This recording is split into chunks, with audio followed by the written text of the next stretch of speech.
Javier Milei, buen día, ¿qué tal? ¿Cómo va? Buen día, Eduardo, querido, un gusto hablar contigo. ¿Cómo estás, Javier? Contame una cosa, Javier. Me gustaría tu opinión acerca del acuerdo con los bonistas. Bueno, en principio es bueno salir del default, sí, porque Argentina estaba en default Ujú.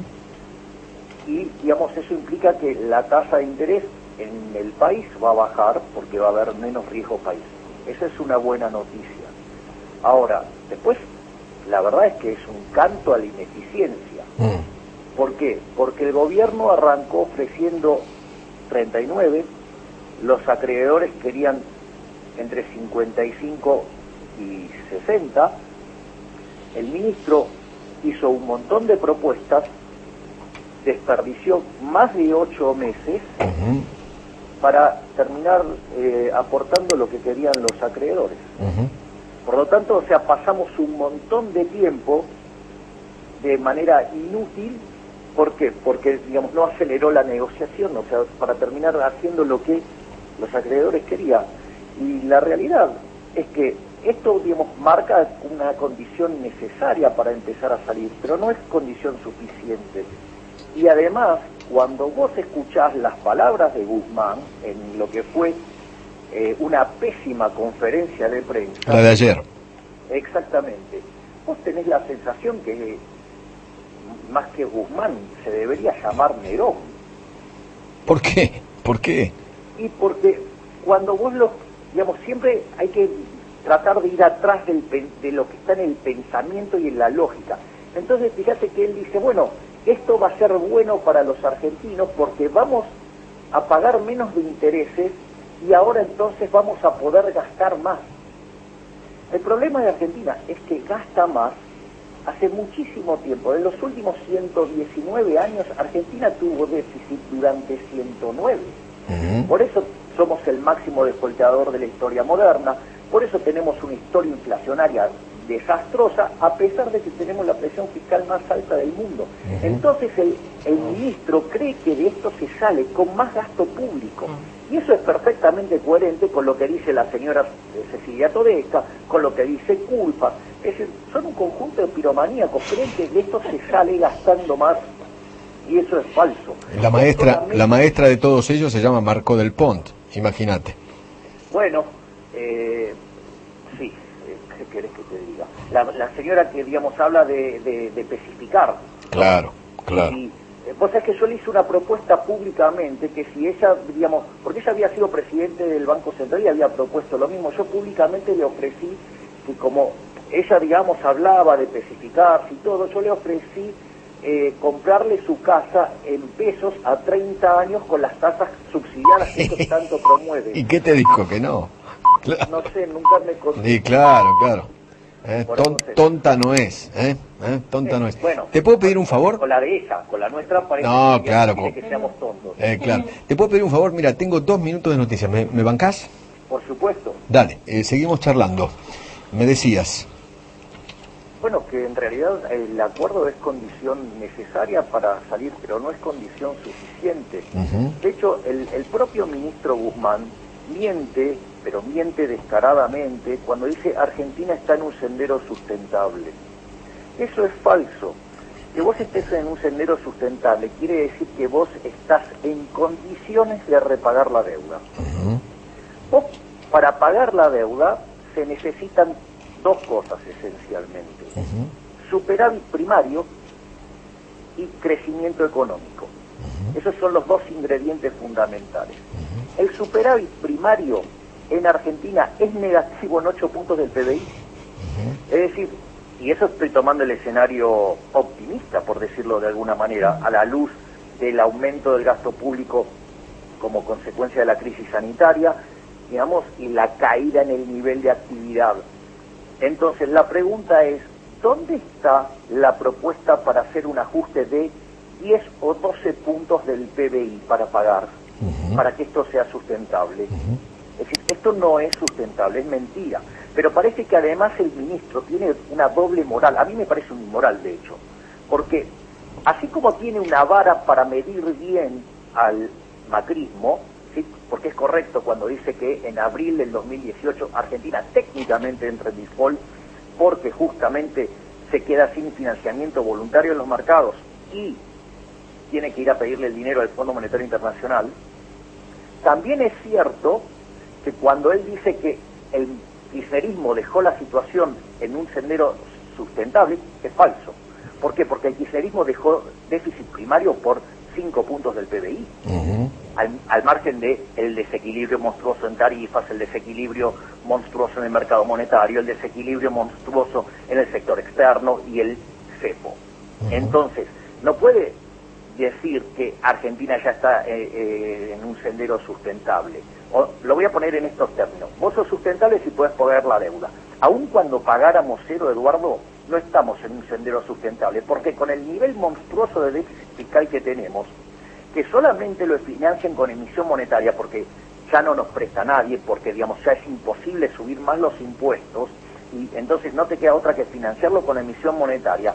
Es decir, va a generar un desastre inflacionario que nos va a hundir también. Por lo tanto, me parece que las definiciones que tiene el ministro Guzmán son más políticas que técnicas. O sea, por eso es inmoral, porque usa un ropaje técnico para defender los intereses de la corporación política en detrimento de las personas de bien. Javier, buen día. Manuel Adorni, ¿cómo te va? ¿Qué tal, Manuel? Es un gusto hablar contigo. Gracias, igualmente para mí, lo sabés. Javier, a la luz de las declaraciones que escuchaste de Guzmán, de Marco del Pont, del propio presidente, que algunas comentaste recién, me gustaría saber cuál es tu opinión de hacia dónde va la Argentina si efectivamente hacen lo que dicen que van a hacer, que es redirigir el gasto hacia o el gasto que se iba a hacer en deuda pública en más gasto público todavía, y qué lectura haces también de que se empiece a pagar este nuevo acuerdo cuando Alberto Fernández, si no es reelecto, ya no esté más en el gobierno. A ver, vamos por partes. Yo creo que las declaraciones de los funcionarios de economía que rodean al presidente Alberto Fernández son la fórmula del fracaso. Primer punto, si Argentina, como fruto de tener la cuarentena cavernícola, que es más larga y más profunda del mundo, tiene una caída brutal del PBI por una contracción de oferta, si vos vas a estimular la demanda con gasto público, eso en mis manuales se llama inflación. Punto uno. Punto dos, si ese desequilibrio fiscal monstruoso que tenemos lo financiamos con una emisión monetaria, como venimos haciendo. Recordemos que en lo que va del año, Argentina emitió para financiar al fisco 1.5 billones de pesos. Pesos que todavía no están en la calle, porque el 70% fue esterilizado por el Banco Central con LELIX y con PASES. Esos instrumentos que, por ejemplo, en la conferencia de ayer, el ministro Guzmán cuestionó, por ejemplo. Entonces, si además dicen que van a aumentar la obra pública y lo van a financiar con emisión monetaria, si además dicen que van a dar crédito a las empresas para capital de trabajo y lo van a financiar con emisión monetaria, si van a hacer el procrear y más emisión monetaria, todo es más emisión monetaria, todo se arregla con emisión monetaria. Entonces, ¿por qué no le regalan una fotocopiadora a cada familia y imprimimos todo el dinero que se nos dé la gana? Digamos, o sea, vamos a encontrar el paraíso. Y eso no es cierto, eso es falso. Es más, algunos dicen, no, la caída en la pobreza va a ser menor porque en realidad está el IFE. ¿Y con qué lo financias el IFE? Con emisión monetaria. O sea, sin producción, ¿cuánto podés comprar con esos pesos? Nada. Entonces, yo lo que veo es que, primero, la caída de actividad va a ser la peor de la historia. De hecho, Argentina ya acumula una caída del PBI de 13 puntos y por ejemplo, la del 2002 fue de 10.9. El desempleo en el 2002 fue 25, bueno, nosotros ya pasamos el 15, la pobreza fue 55, nosotros estamos ya arriba del 40 y la inflación en ese momento fue 41, hoy estamos en torno al 43. Es decir que ya, digamos, desde la óptica real estamos en una crisis muy grave. Y el problema es que esto puede desatar en una hiperinflación. Y explico por qué. Primer punto, porque se emite mucho para financiar el gasto público.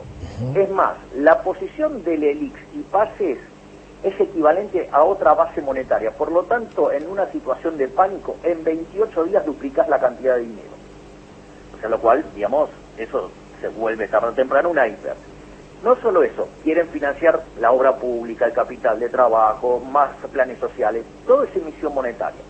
Por el otro lado, digamos, porque dicen, no, bueno, pero Estados Unidos emite y no tiene inflación. No tiene inflación porque tiene demanda de dinero. Ahora, ¿qué demanda de dinero tiene Argentina si tiene controles de capitales salvajes que no nos permiten comprar un dólar de ninguna manera?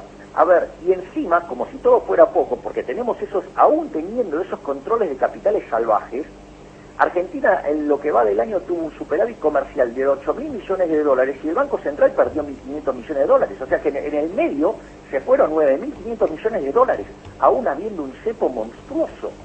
Entonces, vos tenés explosión de la oferta de dinero, digamos, desprecio por el dinero doméstico, porque la demanda de dinero viene cayendo sistemáticamente desde el 28 de diciembre del 2017. Y encima caída en el nivel de actividad, desde mi punto de vista, eso en mi manual se llama hiperinflación. O sea, podrá venir más tarde, más temprano, que sumado con la catástrofe que tenemos en el lado real como consecuencia de la cuarentena elegida por el gobierno, vamos sin duda a la peor crisis de la historia argentina y no la van a poder sostener socialmente, porque hoy ya no se sostiene. Cuando yo hace unos meses, cuando arrancó esto y dije que esto podía derivar en un desastre social, me han tildado de un montón de cosas, ¿sí? Digo, cosa que a mí no me molesta, digo, porque cada cual que opine lo que quiere de mí. Pero la realidad es que vos hoy lo ves el desastre en materia de seguridad. Imagínate si llega a estallar la hiper, ¿a dónde vas a ir a encontrar, digamos, la inseguridad cuando la pobreza está en el 75%? Claro, sí, tal cual. Javier, ¿qué opinas de lo dicho por Guzmán en cuanto a la falta de un plan? Él dijo que él prefiere hablar de objetivos y no de un plan, porque un plan es como que hace de corset y no te permite cambiar, digamos, la dinámica frente a los acontecimientos. Y dijo, en realidad, los planes nunca funcionaron, hablando de la historia política argentina. A ver, vamos a ponerlo en estos términos. Hay toda una discusión en la literatura económica que se llama reglas versus discreción. Ese debate en reglas versus discreción fue ganado por Friedman y todos sus seguidores. ¿Por qué? Porque en realidad cuando vos le dejas flexibilidad al político, te arruina. A ver, te doy un ejemplo bien claro. Cuando se salió de la convertibilidad, después de que tuvimos muchísimos años de inflación, o sea, un promedio de 255% anual, desde 1935 hasta, digamos, la que se sanciona la ley de convertibilidad, y después pasamos a ser el país con menos inflación del mundo desde 1993, cuando se sale de la convertibilidad, ¿qué te dijeron los políticos? No, esta vez va a ser diferente, nos vamos a portar bien, no vamos a utilizar el Banco Central para generar impuesto inflacionario. Claro. Vos antes el billete de 100 pesos eran $100, hoy en menos de $1. Entonces, digamos, te mienten, o sea, cuando el político te dice que va a ir a una situación de discrecionalidad, es para estropearte. Lo más grave es que te lo diga el ministro de Economía, porque entonces el ministro de Economía es parte del problema, no es parte de la solución. Justamente todos los mecanismos de regla se construyeron para tratar de evitar la discrecionalidad de los políticos, que es lo que te destruye. O sea, a ver, volviendo al caso del impuesto inflacionario, nosotros ¿por qué tenemos el control de capitales enormes? Que también eso es un ataque a la libertad individual, porque en el fondo, si yo me gané mi dinero honestamente, yo me lo podría gastar en lo que se me da la gana. ¿Quién es el gobierno para decir, no, esto puedes comprarlo, esto no? Bueno, dicen que no me puedo comprar dólares. ¿Por qué me dicen eso? Porque de esa manera me obligan a tener pesos y de esa manera me cobran impuesto inflacionario. ¿Saben cuánto nos cobran de impuesto inflacionario? 5 puntos del PBI. Miren si les van a poder sacar la maquinita. Claro. Javier, te mando un abrazo muy grande. Muchas gracias. Gracias por atenderme. Saludos para todo tu genial equipo.